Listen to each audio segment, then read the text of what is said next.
tepian kontinen. Apa sih sebenarnya yang dimaksud dengan tepian kontinen?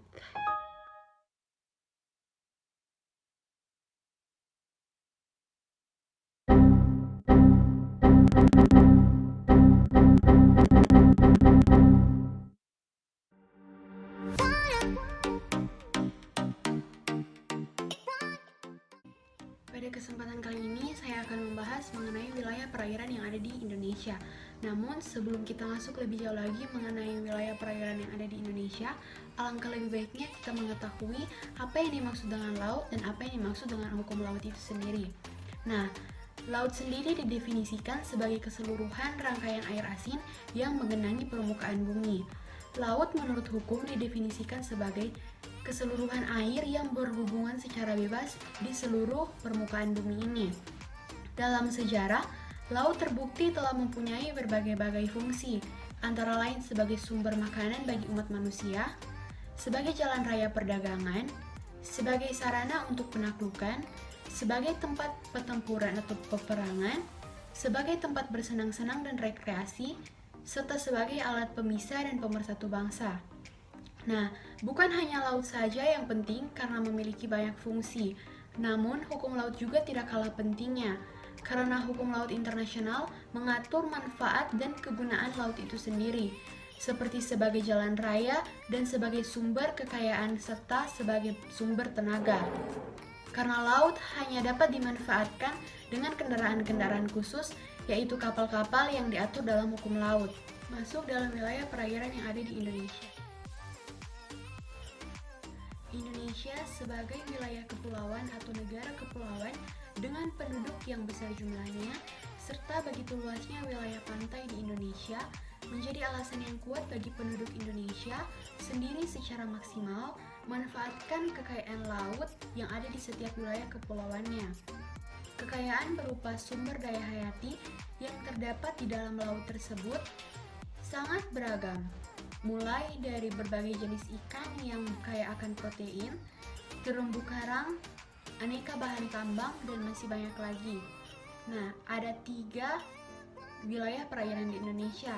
Yang pertama, wilayah perairan yang tunduk di bawah kedaulatan negara Indonesia. Yang kedua, wilayah perairan di mana negara Indonesia memiliki hak berdaulat. Dan yang ketiga, landas kontinen Indonesia. Wilayah perairan yang tunduk di bawah kedaulatan negara Indonesia.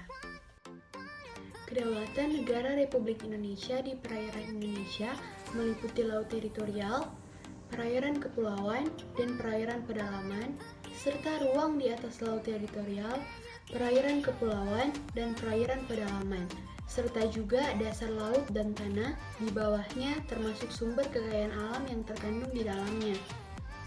Laut teritorial Indonesia adalah jalur laut selebar 12 mil laut yang diukur dari garis pangkal kepulauan Indonesia. Sedangkan perairan kepulauan Indonesia adalah semua perairan yang terletak pada sisi dalam garis pangkal lurus kepulauan tanpa memperhatikan kedalaman atau jaraknya dari pantai. Dan perairan pedalaman Indonesia sendiri adalah semua perairan yang terletak pada sisi darat dari sisi garis air rendah dari pantai-pantai Indonesia, termasuk ke dalamnya semua bagian dari perairan yang terletak pada sisi darat dari suatu garis penutup sebagaimana dimaksud dalam pasal 7.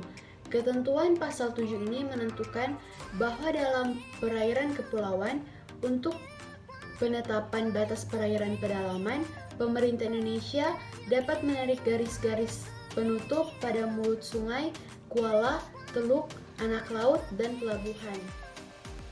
Wilayah perairan di mana negara Indonesia memiliki hak berdaulat.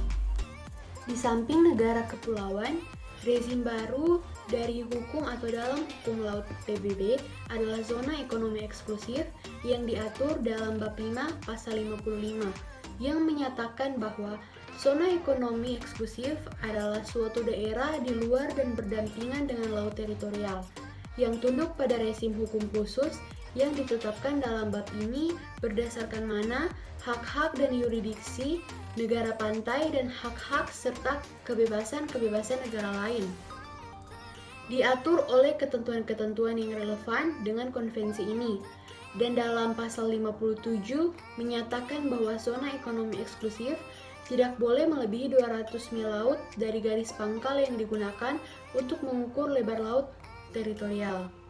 Dengan adanya rezim ZEE ini, pemerintah Indonesia sebelum meratifikasi konvensi PBB tentang hukum laut dengan Undang-Undang Nomor 17 Tahun 1985 telah lebih dulu mengundangkan Undang-Undang Nomor 5 Tahun 1983 tentang Zona Ekonomi Eksklusif Indonesia atau ZEE. Di perairan zona ekonomi eksklusif terdapat kebebasan pelayaran bagi kapal-kapal asing, sedangkan ruang di atas zona ekonomi eksklusif terdapat kebebasan penerbangan bagi pesawat-pesawat terbang negara asing. Landas kontinental Indonesia. Perihal landas kontinen diatur pertama kali dalam Konvensi Hukum Laut keempat Jenewa pada tahun 1958 dan diatur kembali dalam Konvensi PBB tentang Hukum Laut pada tahun 1982. Landas kontinen dalam Konvensi Hukum Laut keempat Jenewa tahun 1958 diatur dalam pasal 1 sampai pada pasal yang ke-15. Dan landas kontinen dalam Konvensi PBB tentang Hukum Laut pada tahun 1982 diatur dalam bab 6 pasal 76 sampai pada pasal yang ke-85 yang menyatakan bahwa landas kontinen suatu negara pantai meliputi dasar laut dan tanah di bawahnya dari daerah di bawah permukaan laut yang terletak di luar laut teritorialnya sepanjang kelanjutan alamiah wilayah daratannya hingga pinggiran luar tepi kontinen, atau hingga suatu jarak 200 mil laut dari garis pangkal dari mana lebar laut teritorialnya diukur. Dalam hal pinggiran luar tepi kontinen tidak mencapai jarak tersebut.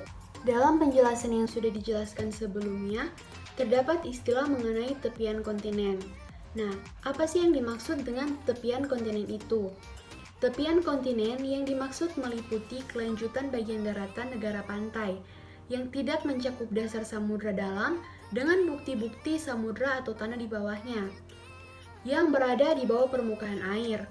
Pengaturan landas kontinen Indonesia masih berdasarkan pada Konvensi Hukum Laut keempat Jenewa tahun 1958 yang diatur dalam Undang-Undang Nomor 1 Tahun 1973, yaitu dasar laut dan tanah di bawahnya di luar perairan wilayah negara Republik Indonesia. Sebagaimana diatur dalam Undang-Undang Nomor 4 Tahun 1960 sampai ke dalam 200 meter atau lebih di mana masih mungkin diselenggarakan eksplorasi ataupun eksploitasi kekayaan alam. Kekayaan alam yang berada di landas kontinen Indonesia berada dalam penguasaan penuh dan hak eksklusif serta pemilikannya kepada negara Republik Indonesia. Sekian materi yang bisa saya sampaikan mengenai wilayah perairan Indonesia pada saat ini. Semoga materi yang saya sampaikan bisa bermanfaat. Terima kasih.